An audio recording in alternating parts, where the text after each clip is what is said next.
অধিকাংশ ইমাম ও খতিবের বেতন তুলনামূলক অনেক কম, এতে মসজিদ কমিটি এবং এলাকাবাসী গুনাহগার হবে কিনা? ইমাম ও খতিবের বেতন বর্তমান সময়ে কত হওয়া উচিত? অনুগ্রহ করে জানলে উপকৃত হব।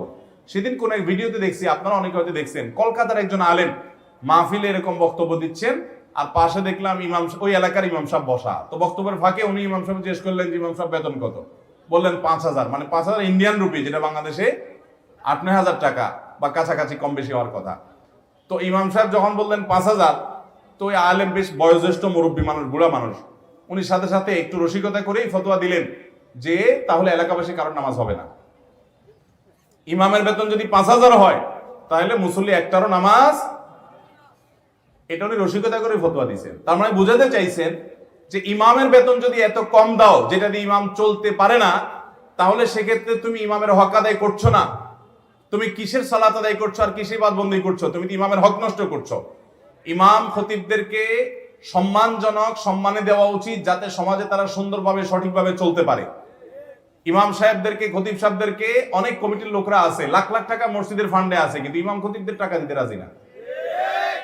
এরা সব জায়গায় কঞ্জুসগিরি করে, আল্লাহর ঘরে আইসাও কঞ্জুসগিরি করে, আছে না নাই? এই সমস্ত কঞ্জুসরা কখনো মসজিদ কমিটিতে দায়িত্বপ্রাপ্ত হওয়ার অধিকার রাখে না, যোগ্যতা রাখে না।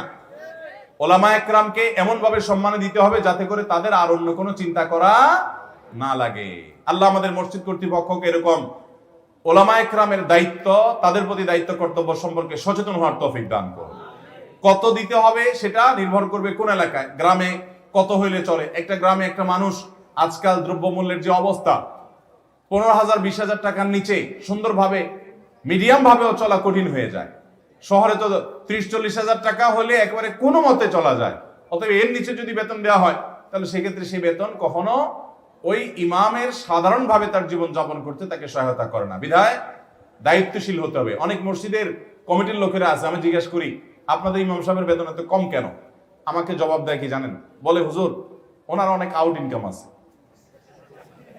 কি আছে? ওনার খতম আছে, দোয়া দরুদ আছে। ইমাম সাহেবরে ওই খতমের ব্যবসা লাগাইছেন তো আপনারা, বেতন দিবেন না ঠিক মতো, তো উনি কি করবে? আমাদের দেশে ইমাম সাহেবরা যদি ব্যবসা বাণিজ্য করতে যায় তাও দোষ, বলে হুজুর মানুষ দুনিয়ার পিছে লাগছে। আবার বেতনটাও ঠিক মতো দিবে না, তো ওনারা কোন দিক যাবে? এগুলো দায়িত্ব জ্ঞানহীনতা। ইমাম মানে নেতা। আপনি যার পিছনে সালাত আদায় করছেন তাকে নেতার মতো সম্মান দিতে হবে। সেখানে তার ন্যায্য অধিকারটাই যদি আপনি না দেন তাহলে আপনি কিসের নেতা মানলেন তাকে?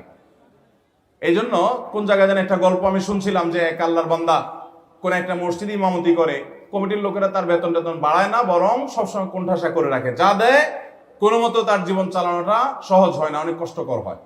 তো তার একজন মুসল্লি পরামর্শ দিচ্ছেন, হুজুর কমিটির লোকরা যেহেতু এত কঞ্জুস, লাখ লাখ টাকা থাকা সত্ত্বেও আপনার বেতনটা বাড়াইতে চায় না, তো আপনি এক কাজ করবেন, নামাজ শেষ হলে প্রতিদিন সালাম ফিরানোর পর আমাদের এলাকার কোন একটা মসজিদ থেকে যে জুতা পালিশ টালিশ করে তার কাছ থেকে ওই যে বাক্সগুলো একটা ধার নেবেন, নিয়া সালাম ফিরায়া মসজিদের বাইরে গিয়ে ও জুতা নিয়ে বসে যাবেন। এবং মসজিদ যখন জুতা কালার করে তখন ওই একটা ছেঁড়া জুতা রাখে, ওইটার উপরে পাও রাখা ভালোটা কালার করে, আছে না?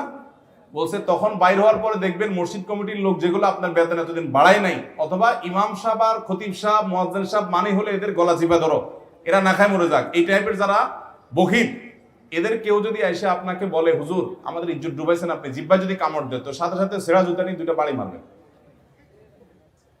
বাড়ি মারি বলবেন যে আমি হালাল উপার্জন করতেছি, তোমার সমস্যাটা কি? তোমার ইমাম হালাল উপার্জনও করতে পারবে না, আবার ইমামকে ন্যায্য বেতনও দিবা না, তো তোমার মতো জালিম আর কে আছে?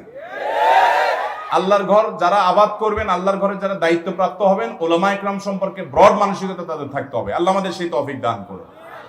আলহামদুলিল্লাহ, বহু শত শত হাজারো মসজিদ বাংলাদেশে আছে যে মসজিদ কর্তৃপক্ষ দায়িত্বশীল, সচেতন, তারা ইমাম মুয়াজ্জিনদের ন্যায্য অধিকার আদায় করেন, হক আদায় করেন। আবার ইমাম মুয়াজ্জিনদেরও দায়িত্ব আছে যে বেতন কম দেখেই যে খতম পড়া শুরু করবে, মুর্দার দোয়া করা শুরু করবে, আর 2 নম্বর পথে হারাম ইনকাম করা শুরু করবে, এটা কখনো ইমামের শান হতে পারে না। খেয়ে থাকবে, কিন্তু কোন ইমাম কখনো নাজায়েজ পথে পা বাড়াবেন।